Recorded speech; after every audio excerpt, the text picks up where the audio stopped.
Good morning students. आज की अपने ऑनलाइन क्लास का ये 8th लेक्चर है और अपना चैप्टर वही force and pressure, chapter number 11। तो अब तक के लेक्चर्स के अंदर हमने डिस्कस किया फोर्स और आज के लेक्चर में हम डिस्कस करने वाले प्रेशर के बारे में।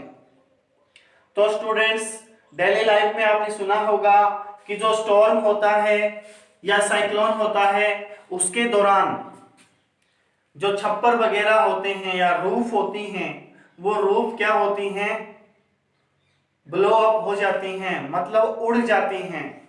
तो ऐसा क्यों होता है? ठीक है, ये किसकी वजह से होता है? ये प्रेशर डिफरेंस की वजह से होता है। या आपने सुना होगा जो स्टॉर्म होता है, साइक्लोन होता है, किसकी वजह से आते हैं? इनका रीजन क्या होता है? हवाएं क्यों चलती हैं? हवाएं चलती हैं एयर प्रेशर के डिफरेंस से। ठीक है स्टूडेंट, तो आज हम डिस्कस करने वाले हैं अपने इस लेक्चर में प्रेशर के बारे में। ठीक है, तो स्टूडेंट्स, प्रेशर की डेफिनेशन, प्रेशर के बारे में पढ़ने से पहले मैं छोटे छोटे आपको एक दो एग्जांपल बताता हूं। सबसे पहला एग्जांपल क्या होता है? मान लीजिए अपने पास कोई नेल है और उस नेल को हैमर की हेल्प से हम क्या करना चाहते हैं? दीवार के अंदर पेनिट्रेट, मतलब उस दीवार में ठोकना चाहते हैं। ठीक है, तो एक तो अपने पास नेल है बिल्कुल आगे से जो शार्प है, मान लीजिए इस शेप की है, बिल्कुल दिख रहा है क्या आपको? एक तो इस शेप की है बिल्कुल, जो आगे से बहुत नुकीली है, बहुत ही शार्प है, और एक ऐसी है बिल्कुल आगे से ब्लंट। ठीक है, तो आपने देखा होगा कि ये आगे से बिल्कुल क्या है? पेनी है। ठीक है, तो हैमर की हेल्प से मैं इस दोनों के ऊपर, दीवार के ऊपर रख करके इनको, और दोनों के ऊपर हैमर से उतना ही क्या लगाता हूं? फोर्स लगाता हूं।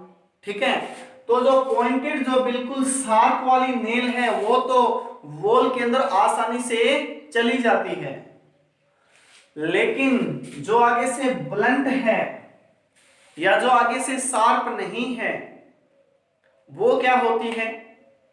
दीवार के अंदर नहीं घुसती। तो ऐसा क्यों होता है?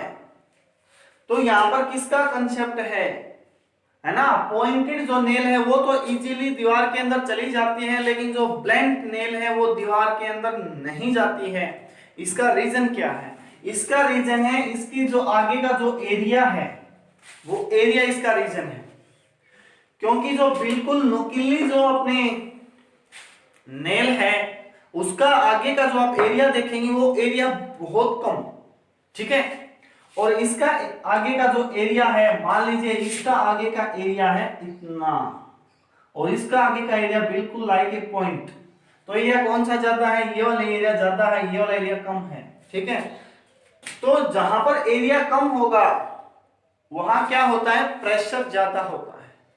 जहां एरिया क्या होता है? कम होता है, गिवन फोर्स के लिए,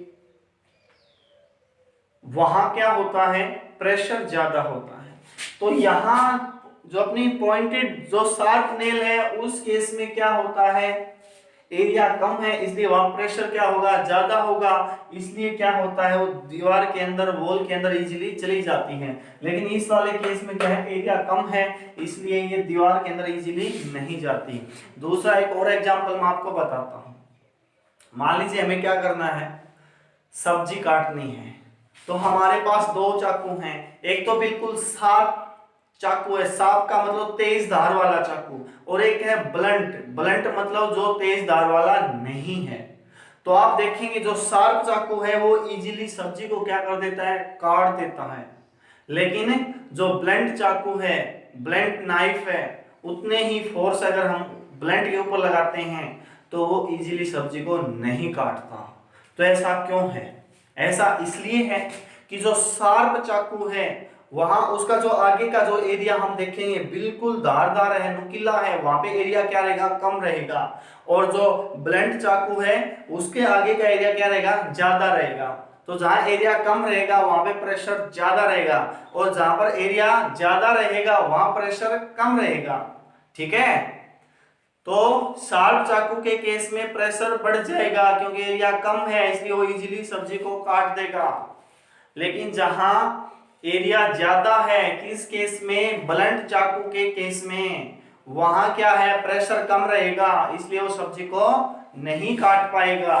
ठीक है स्टूडेंट्स, तो ये था अपना फोर्स का प्रेशर का कंसेप्ट। ठीक है, तो अब हम देखेंगे कि कहीं पर फोर्स लग रहा है और एरिया दिया हुआ है।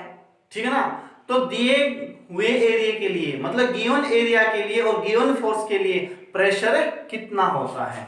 ठीक है, तो देखिए स्टूडेंट्स, मान लीजिए अपने पास ये एक एरिया है, गिवन सरफेस है। ठीक है, और इस सरफेस का एरिया कितना हो जाएगा, 4 मीटर इसकी लेंथ है, 4 मीटर इसकी ब्रेड्थ है, तो इसका एरिया हो जाएगा 4 into 4, length into breadth means 16 metre square. ठीक है, तो एरिया की यूनिट कितनी होती है, क्या होती है, यहाँ पर क्या है, मीटर स्क्वायर। ठीक है, तो यहाँ पर कितना यूनिट एरिया है, 16 यूनिट एरिया है। ठीक है ना, अब मान लीजिए 16 यूनिट एरिया के ऊपर मैं क्या कर रहा हूं, फोर्स लगा रहा हूं। इस पूरे एरिया के ऊपर क्या लगा रहा हूं मैं, कोई फोर्स लगा रहा हूं। ठीक है ना, मतलब इस एरिया के ऊपर एक फोर्स लग रहा है, परपेंडिकुलर मान लीजिए आप उसको, मान लीजिए एरिया इसके ऊपर इस डायरेक्शन से परपेंडिकुलरली कोई फोर्स से लग रहा है। मान लीजिए वो फोर्स कितना लग रहा है, 48 न्यूटन। कितना फोर्स लग रहा है, 48 न्यूटन स्ट्रेंथ का फोर्स लग रहा है, मतलब उसका फोर्स का जो मैग्नीट्यूड है वो कितना है, 48 न्यूटन। न्यूटन क्या होती है, आप ऑलरेडी पढ़ चुके हैं, न्यूटन होती है फोर्स की एसआई यूनिट, स्टैंडर्ड यूनिट। ठीक है स्टूडेंट्स, तो अब हम यहां पर क्या देखें कि यूनिट एरिया के ऊपर कितना फोर्स लग रहा है इस सरफेस पे। ठीक है, दिया गया सरफेस है, उसका एरिया है 16 यूनिट, इसके ऊपर फोर्स लग रहा है परपेंडिकुलरली 48 यूनिट।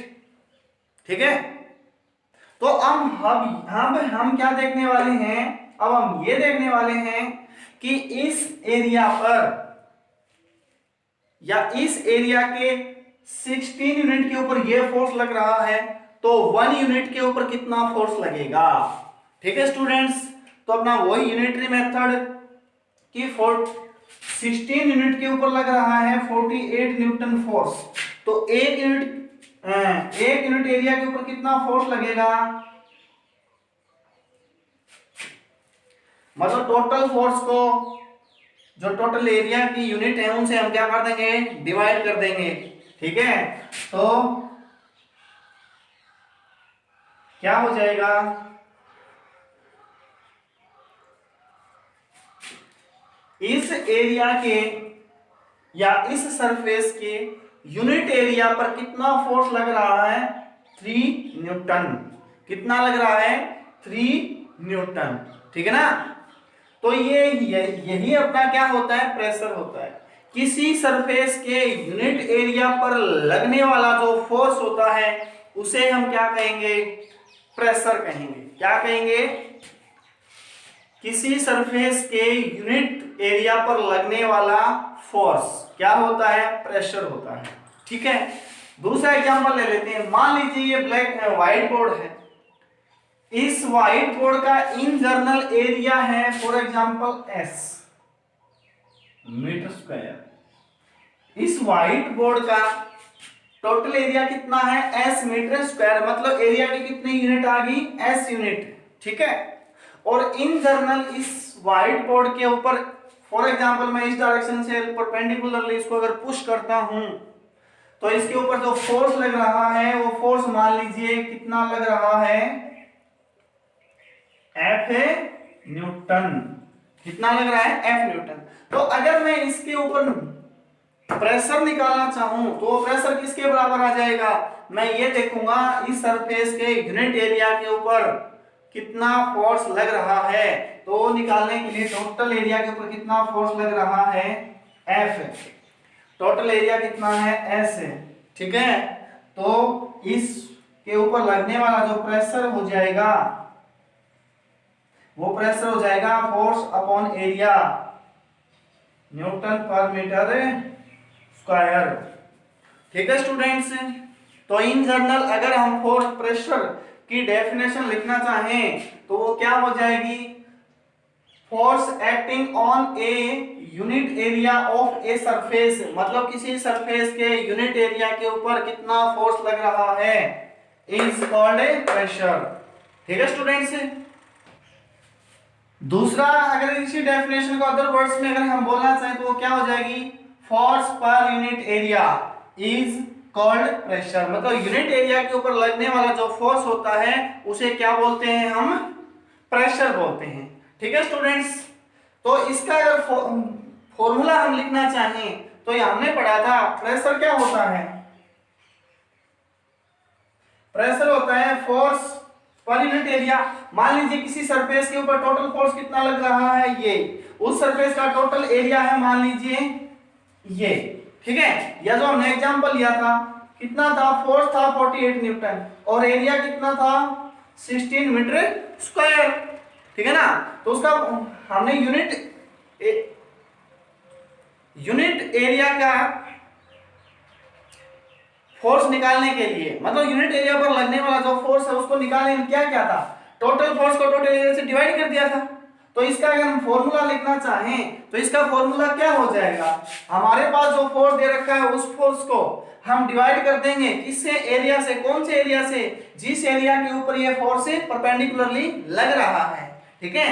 तो अपना प्रेशर का जो फॉर्मूला बनेगा वो फॉर्मूला क्या हो जाएगा, फोर्स अपॉन एरिया, ठीक है स्टूडेंट्स। तो ये हो जाएगा अपने प्रेशर का फॉर्मूला, ठीक है। अब यहां से बिल्कुल क्लियर हो जाएगा कि किसी भी नेल को हमें वॉल के अंदर क्या करना है, ठोकना है, या किसी सब्जी को हमें क्या करना है, काटना है, ठीक है। तो वो कटेगी किससे, ज्यादा प्रेशर से कटेगी, वो किससे कटेगी, ज्यादा प्रेशर से, है ना। तो नेल के केस में ज्यादा प्रेशर से वो क्या होगी, उसके दीवार के अंदर जाएगी। तो फोर्स मान लीजिए हमारा फिक्स है, ब्लंट नेल के ऊपर भी फोर्स उतना ही है और शार्प नेल के ऊपर भी फोर्स उतना ही है, ठीक है। लेकिन शार्प नेल के केस में जो उसका शार्प टिप है उसका जो एरिया जो होगा, जिस एरिया के ऊपर फोर्स, ये पूरा फोर्स लग रहा है, मतलब ये फोर्स है जिस एरिया के ऊपर ट्रांसफर हो रहा है वो एरिया क्या है, कम है। तो फोर्स तो जो है वो है ही, लेकिन जहां पर एरिया कम होगा वहां प्रेशर क्या हो जाएगा, ज्यादा हो जाएगा। ब्लंट नेल के केस में क्या हो जाएगा, फोर्स तो उतना ही है लेकिन ब्लंट के केस में वो एरिया क्या है उसके टिप का ज्यादा हो जाएगा, एरिया ज्यादा हो जाएगा, क्या हो जाएगा, फोर्स प्रेशर क्या हो जाएगा, कम हो जाएगा, ठीक है। तो यही रीजन है कि जो शार्प नेल होती है या शार्प चाकू होता है वो सब्जी को इजीली काट देता है, या शार्प नेल दीवार के अंदर इजीली घुस जाती है, लेकिन ब्लंट नेल नहीं घुसती इजीली, या अपना जो ब्लंट चाकू होता है वो इजीली सब्जी को नहीं काट सकता, ठीक है स्टूडेंट्स। तो यही क्या था, अपना प्रेशर का कंसेप्ट था। तो एक बार मैं फिर से रिपीट कर देता हूं प्रेशर की डेफिनेशन को। तो प्रेशर की डेफिनेशन क्या होती है, force acting on a unit area of a surface is called pressure. उसका फॉर्मूला क्या हो जाएगा, ये हो जाएगा क्या, pressure is equal to force upon a area. Thank you.